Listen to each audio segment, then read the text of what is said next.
Halo anak-anak, selamat pagi. Bagaimana kabar kalian pada pagi hari ini? Bapak berharap kabar kalian semua beserta keluarga kalian dalam keadaan sehat ya.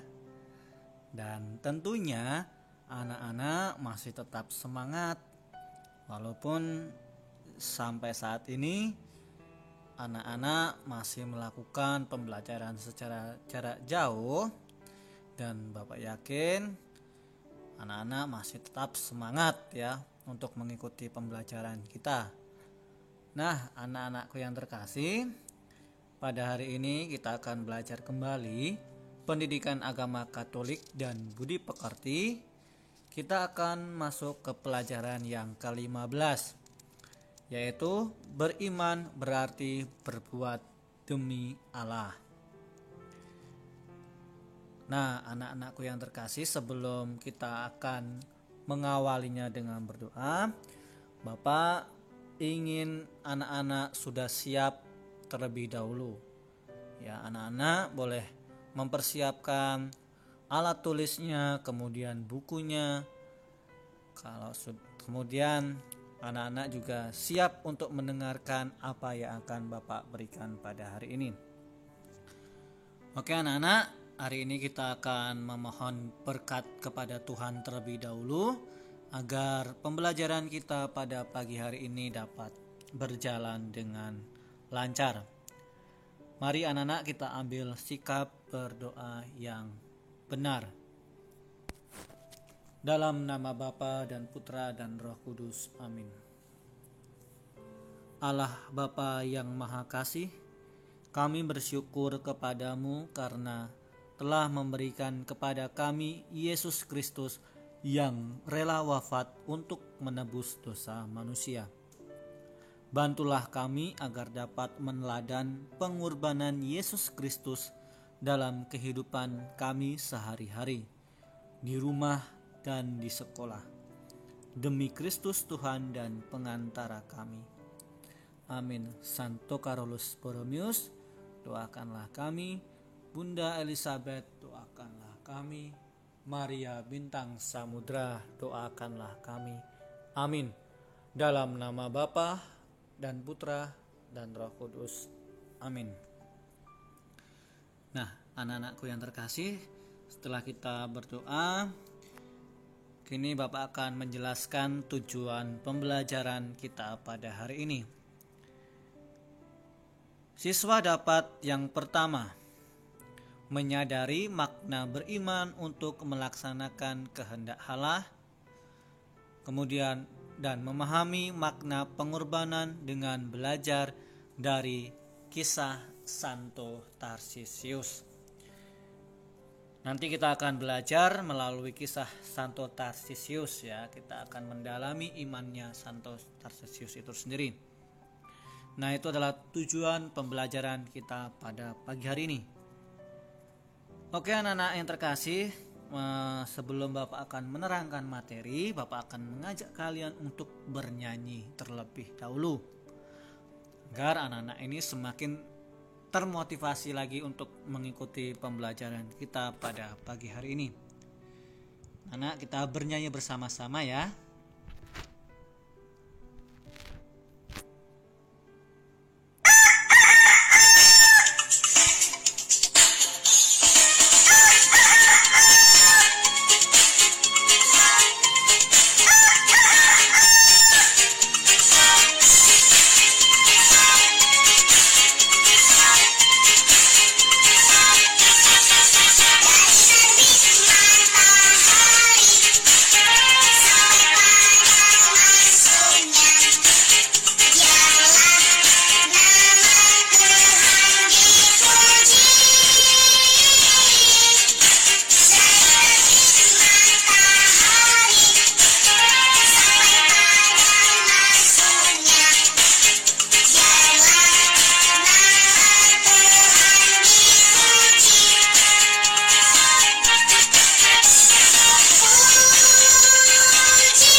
Oke, anak-anakku yang terkasih, setelah kita bernyanyi bersama ini, Bapak harap kita semakin semangat dan semakin dimuliakan oleh Tuhan. Nah, anak-anak yang terkasih, mari kita akan mengamati gambar yang akan Bapak perlihatkan kepada anak-anak. Untuk gambar yang pertama, ini merupakan gambar apa? Ya, ada beberapa siswa sedang mengunjungi temannya yang sedang sakit. Kemudian kita melihat gambar yang kedua. Ya, ada dua orang anak sedang membantu nenek untuk menyeberang jalan. Nah, untuk gambar yang terakhir, gambar yang terakhir ini adalah gambar orang yang sedang ingin membuat tanda salib. Nah, anak-anak yang terkasih, dari ketiga gambar ini mau menunjukkan bahwa kita sebagai orang beriman haruslah berbuat kebaikan kepada sesama kita, terutama kepada sesama kita yang membutuhkan.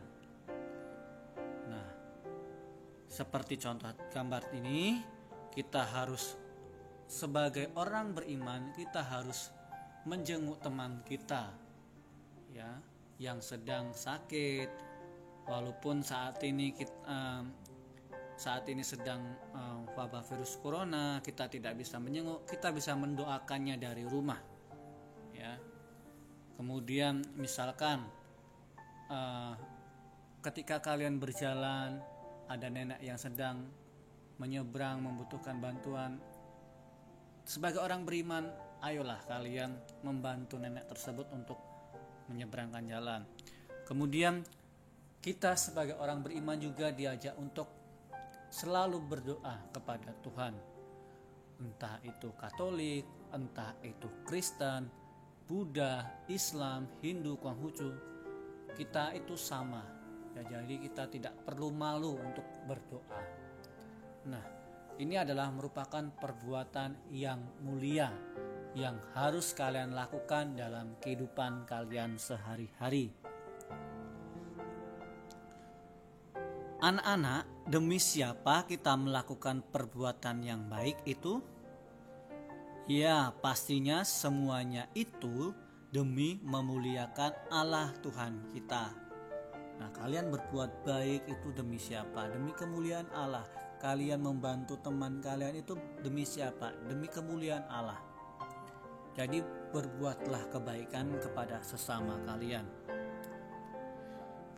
Nah, berbuat kasih pada sesama yang menderita itu sama halnya berbuat kasih kepada Allah. Seperti dalam kutipan Injil Matius bab 25 ayat 40 dikatakan bahwa aku berkata kepadamu, sesungguhnya segala sesuatu yang kamu lakukan untuk salah seorang dari saudaraku yang paling hina ini, kamu telah melakukannya untuk aku. Jadi anak-anak yang terkasih, jika kalian melakukan kebaikan kepada sesama kalian, itu tandanya kalian sudah melakukan kebaikan untuk Tuhan. Jadi Bapak berharap kalian dalam kehidupan kalian sehari-hari berbuatlah kebaikan kepada siapa saja, entah itu kepada anggota keluarga kalian, kepada teman kalian, kemudian bahkan orang yang membenci kalian, berbuatlah baik kepada mereka. Bisa ya anak-anak yang melakukan semua? Tentunya pasti bisa. Nah, tanda salib itu merupakan tanda iman kita. Ya, ini adalah gambar salib di dalam gereja Katolik. Nah, di dalam salib terdapat garis yang mendatar, yang berarti itu adalah mengasihi pada sesama kita, ya, kepada orang lain, kepada anggota keluarga kita. Jadi yang garis yang mendatar itu merupakan garis mengasihi pada sesama kita. Kemudian selanjutnya kita bisa melihat bahwa garis ke atas pada tanda salib mengingatkan kita untuk mengasihi Allah dengan segenap hati, jiwa, kekuatan, dan akal budi. Nah, ini adalah tanda salib merupakan tanda iman kita. Orang Katolik biasanya mengawali doa dengan membuat tanda salib. Nah, tanda salib itu sebenarnya adalah merupakan dari doa. Karena dengan tanda salib kita memuliakan Allah itu sendiri. Doa tanda salib mengingatkan kita akan kemenangan Yesus di kayu salib. Tanda salib sebenarnya juga menjadi tanda kemenangan kita sebagai seorang Kristen. Jadi, Bapak berharap kepada anak-anak, khususnya yang beragama Katolik, kalau kalian sedang di tempat umum, kalian mau berdoa, mau berangkat kemana, buatlah tanda salib. Kalian tidak usah perlu malu-malu untuk membuat tanda salib. Nah, salib itu dipasang di tiap-tiap ruang keluarga agar keluarga merasakan cinta Tuhan yang sangat besar. Demikian juga di sekolah, kemudian di rumah sakit, dan di tempat-tempat yang lain, khususnya yang merupakan yayasan dari Yayasan Katolik. Nah, anak-anak yang terkasih, mari kita akan bersama-sama melihat video kisah tentang Yesus disalibkan.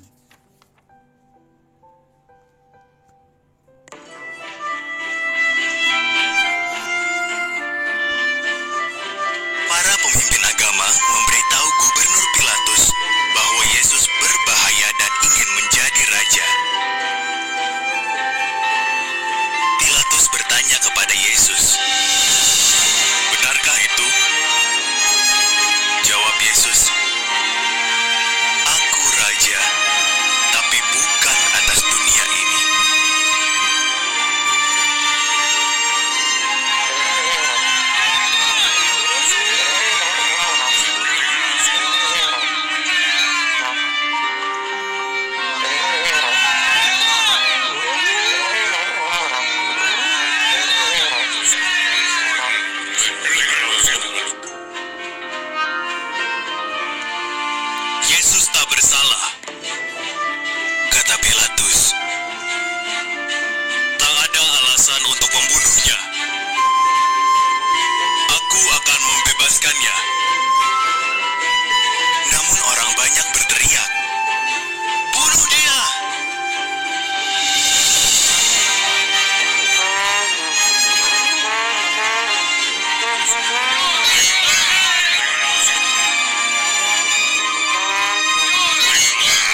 kasih, sungguh menarik ya video tersebut. Yesus rela menderita di kayu salib, bahkan mati di kayu salib itu demi menyembuhkan atau menghapus dosa-dosa manusia. Nah, anak-anak yang terkasih, Yesus itu dijatuhi hukuman salib pada zaman pemerintahan Pontius Pilatus. Yesus rela disalib untuk menebus dosa-dosa manusia. Kita juga diminta untuk rela berkurban bagi orang lain seperti Santo Tarsisius yang rela mengorbankan dirinya untuk menghantar hostia kudus bagi orang-orang yang dipenjara. Nah, sekali lagi Bapak akan memperlihatkan video tentang Santo Tarsisius yang memperjuangkan hidupnya untuk kemuliaan Allah. Mari kita lihat bersama-sama.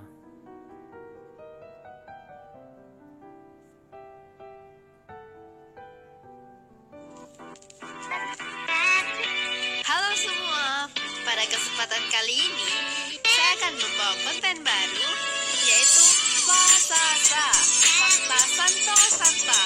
Silakan ditonton ya, terima kasih. Dan pada Fakta yang pertama ini, saya akan bahas tentang Santo Tarsisius. Santo Tarsisius adalah seorang martir awal gereja Kristen yang hidup pada abad ketiga. Sedikit yang diketahui tentang dirinya berasal dari prasasti metrikal oleh Paus Damasus pertama. Prasasti tersebut berbunyi sebagai berikut. Ketika sebuah kelompok jahat fanatik melempari diri Tarsisius yang membawa Ekaristi, ingin sakramen itu tak dicemarkan, anak laki-laki itu lebih suka memberikan nyawanya daripada memberikan tubuh Kristus kepada para anjing liar. Maka daripada prasasti tersebut dapat disimpulkan bahwa Santo Tarsisius memilih mati di tangan massa daripada memberikan kepada mereka sakramen Maha Kudus yang dibawanya. Sebagaimana Paus Damasus pertama membandingkan dia dengan Santo Stefanus yang dilempari batu sampai meninggal, hal ini mungkin menjadi cara Tarsisius menemukan ajalnya. Ia awalnya dimakamkan di katakomba San Kalisto, tetapi kini sisa peninggalannya berada di gereja San Silvestro di Capite di Roma. Hari pestanya dirayakan pada tanggal 15 Agustus, tetapi sejak hari itu juga merupakan hari raya Santa Perawan Maria diangkat ke surga. Ia tidak disebutkan dalam kalender Romawi umum, tetapi hanya dalam martirologi Romawi. Santo Tarsisius merupakan pelindung putra-putri altar dan penerima komuni pertama. Kota Saint Tarsisius di Quebec, Kanada, dinamakan untuk menghormatinya. Demikian pula dengan sebuah lonceng seberat 35 kg di Stephansdom, Wiener, Austria, dan juga Beato Jose Sanchez del Rio, juga dikenal dengan nama pendek Tarsisius. Sekian dari yang diketahui tentang Santo Tarsisius. Memang sedikit ya dari prasasti yang dibuat oleh Paus Damasus pertama, tetapi Santo Tarsisius ini membawa dampak yang sangat besar bagi kita semua. Terima kasih telah menonton. Tuhan Yesus memberkati kita semua. Amin. Ya, anak-anak terkasih, dari pengalaman Santo Tarsisius bisa kita ambil bahwa Santo Tarsisius itu berjuang mati-matian untuk kemuliaan Allah. Kita juga sebagai manusia diajak untuk selalu berjuang, berani dalam mewartakan kabar gembira kepada sesama kita. Kita tidak perlu takut karena ada Tuhan yang selalu menyertai kita di dalam perjalanan hidup kita. Nah, anak-anak yang terkasih, dari semua materi yang sudah kita pelajari bahwa Yesus itu dijatuhi hukuman mati oleh Pilatus. Kemudian Yesus dihukum mati dengan dipaku di kayu salib.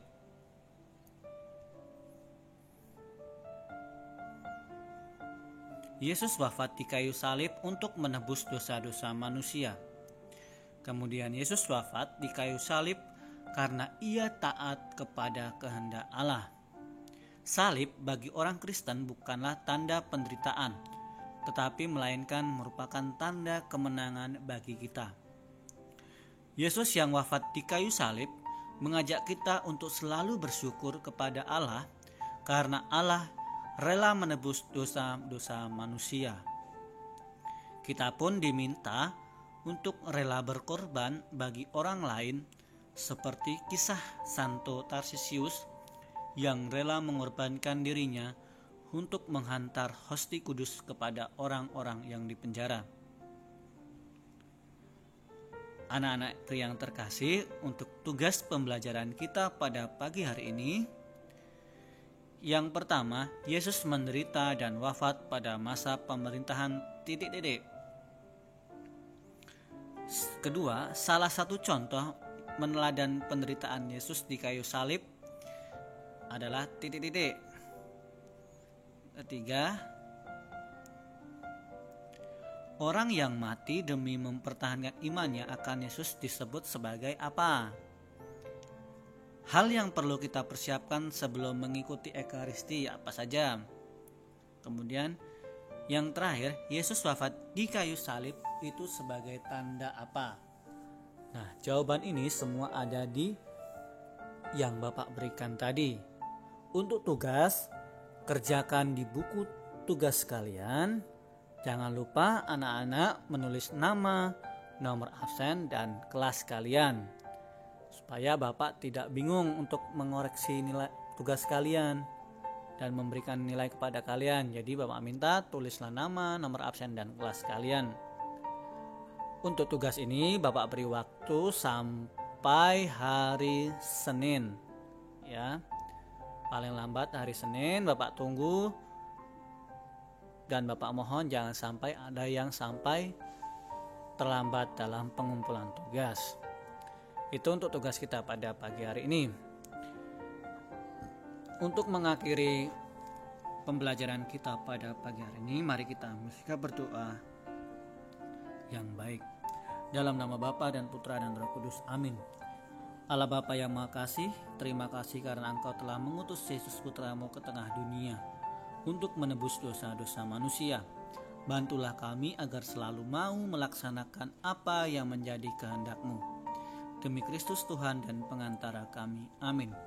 Santo Carolus Borromeus, doakanlah kami. Bunda Elizabeth, doakanlah kami. Maria Bintang Samudra, doakanlah kami, amin. Dalam nama Bapa dan Putra dan Roh Kudus, amin. Nah, anak-anak yang terkasih, hanya ini yang bisa Bapak berikan kepada kalian. Semoga materi-materi yang Bapak berikan hari ini sungguh bermanfaat bagi kalian, terutama dalam memperkembangkan iman kalian. Sekali lagi Bapak mengajak kalian untuk selalu berbuat kebaikan kepada sesama kalian. Sekali lagi Bapak mengucapkan banyak terima kasih. Tetap selalu jaga kesehatan dan Tuhan memberkati kalian semua. Amin.